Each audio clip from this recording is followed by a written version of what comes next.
Davis alive. I had another guest. He was doing some things, and I caught up with him. And also I said, you know what? We're going to go back on. We're going to see how this is going to work out today. Seems like we're having some little intermittent internet issues going on. It's probably in the area. I'm not really sure. I'm just looking at the bars, not really showing up. So hopefully we are broadcasting out there. If we have some people come on, we can certainly let me know if we are broadcasting out there right now live. But I think we are, based on what it says. I want to welcome my guest there. He's out of Virginia, Lorton, Virginia. Please welcome Emilio Navarez. How you doing, sir? All right. All right, good. Thanks for being on today. Tell us a little bit about, your gym over there in Virginia. Yeah, we've been open here for about 8 years, man. We've been me, Crew Sam, Master Danny. We've been running this thing since 2012, man, and we've had ups and downs. Now we got some downs because of the COVID, but for the most part, we have a pretty good team, solid family team here, and we keeps it moving, man. We keeps it pumping.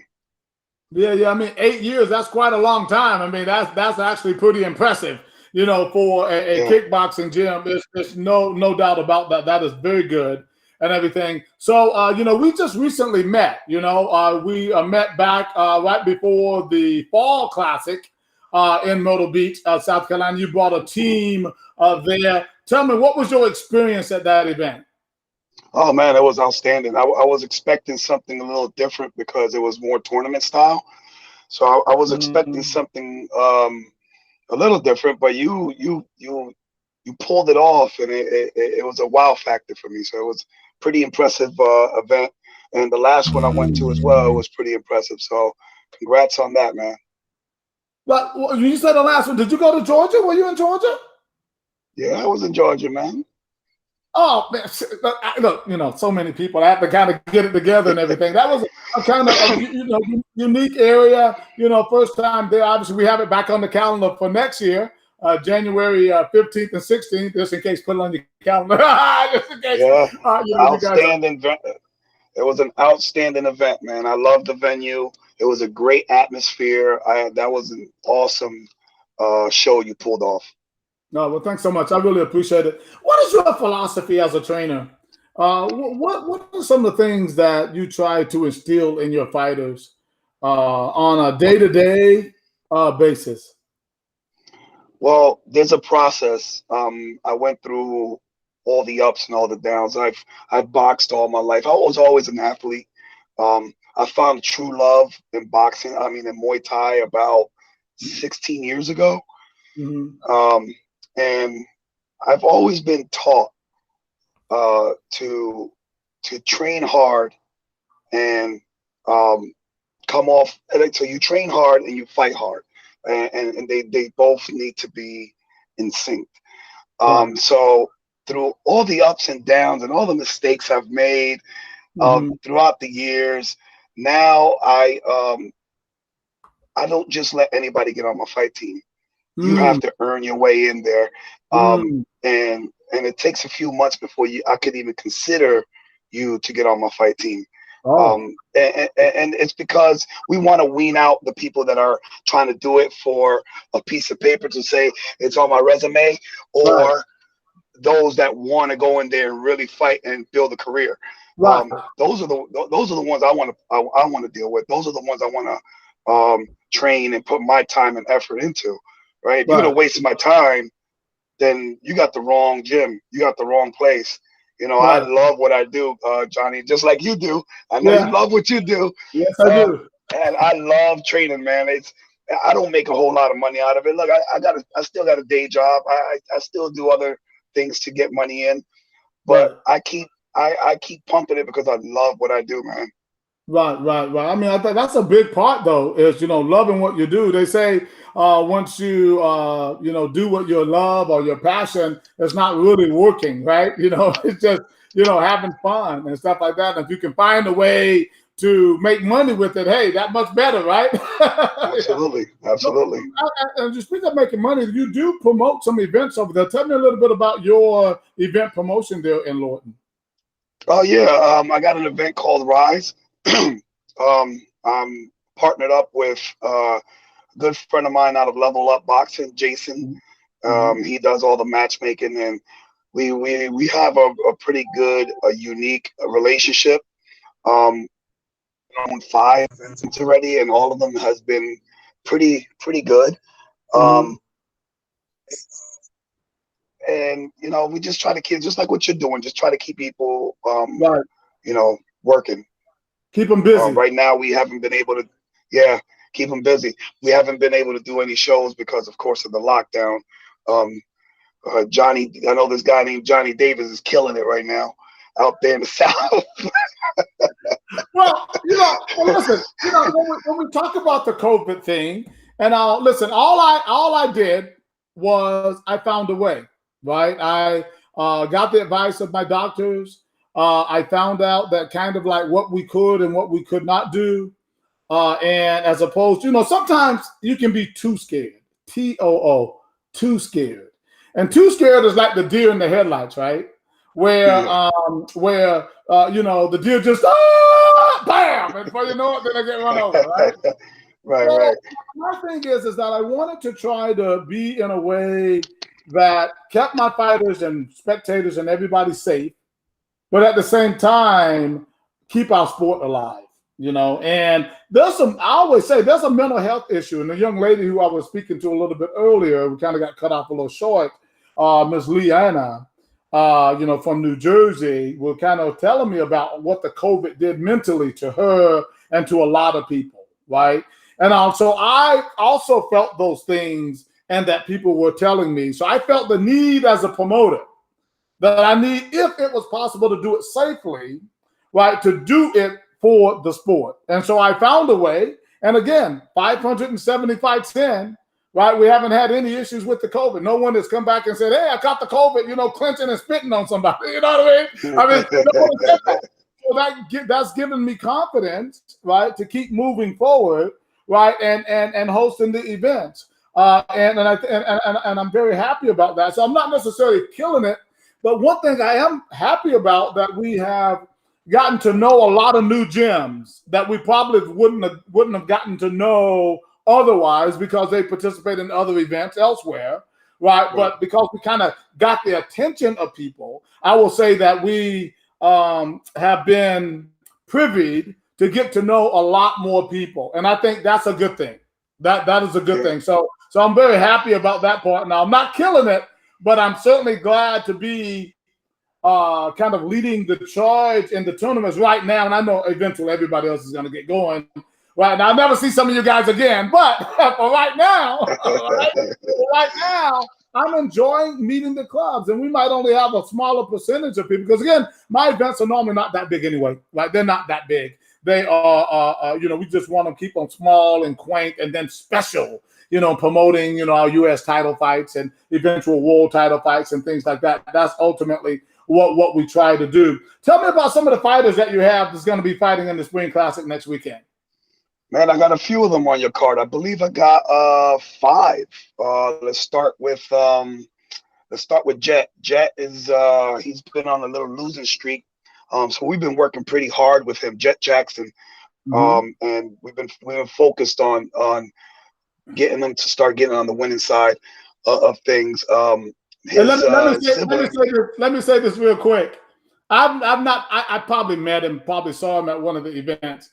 I just know, I'm assuming his mom, daughter, somebody, their name's Janet Jackson, right? So when I first got Janet Jackson, I haven't met this person. I don't know who they are. But when I first got the email, I said, "Whoa, Janet Jackson's emailing me." Anyway, as you were, sir, as you were.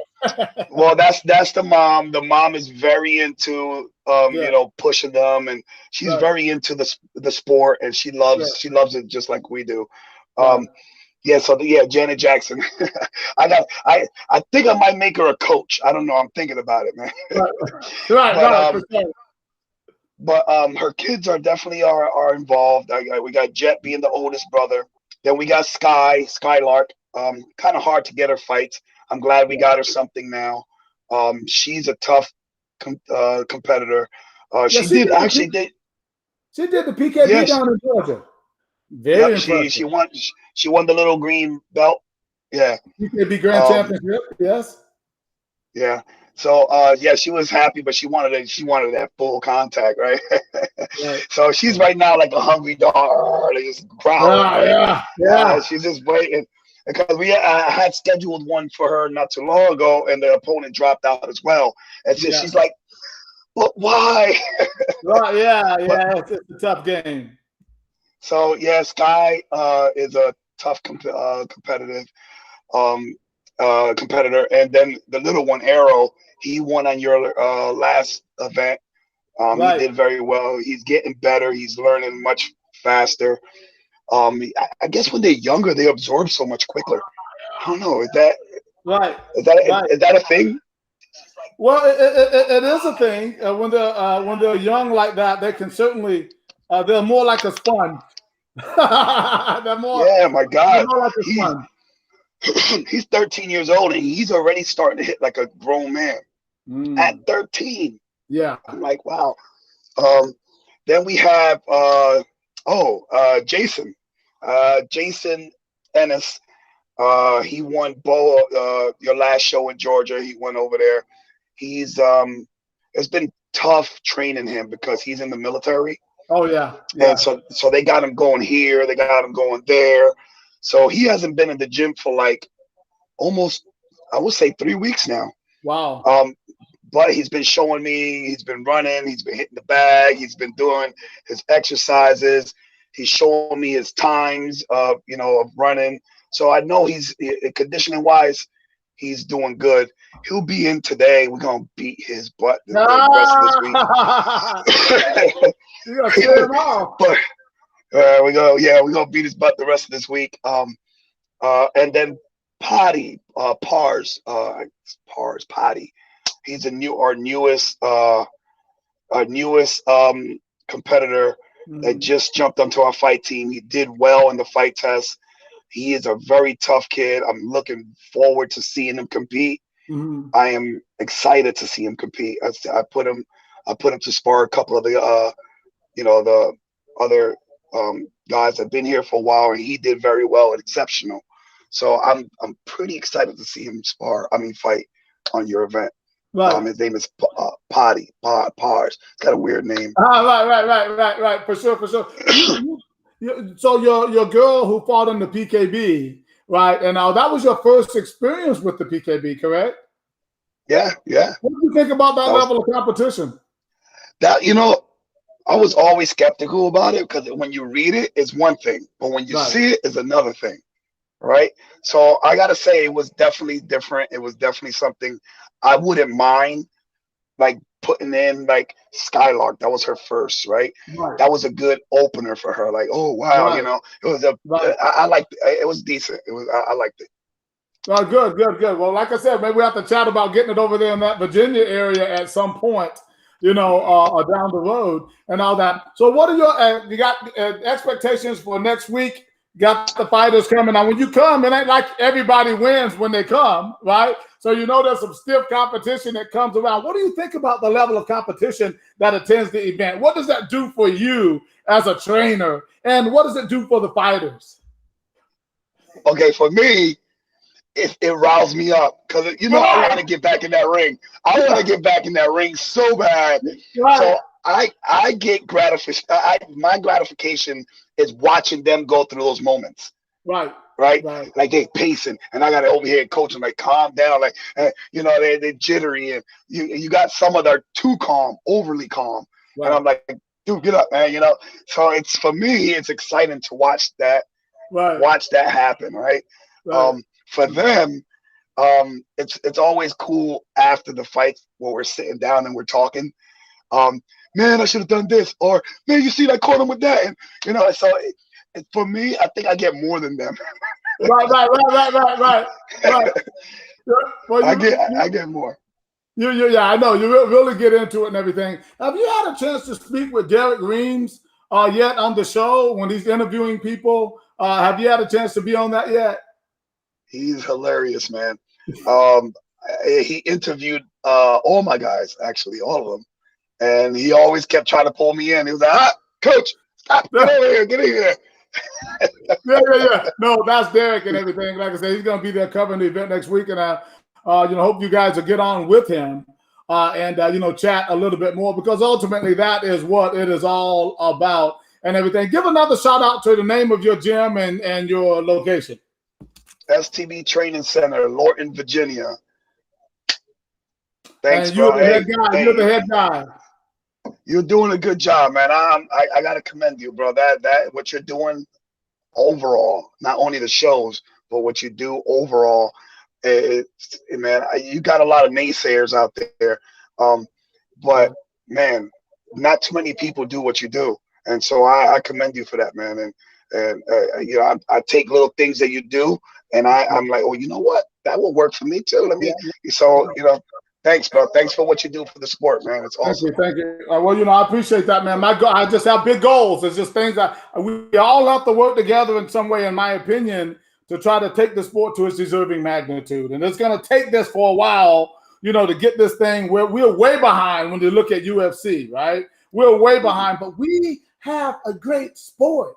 We just got to believe in it and promote it the way it needs to be promoted to take it to where it's deserving, man. That's all we got to do. But it takes some collaboration, working together, and people not trying to be crabs in a bucket, trying to pull each other down and all of those type of things. You don't see me getting on here beating up people, and I got people hating on me. I don't care. I just keep moving forward. That's why I use the term forward march.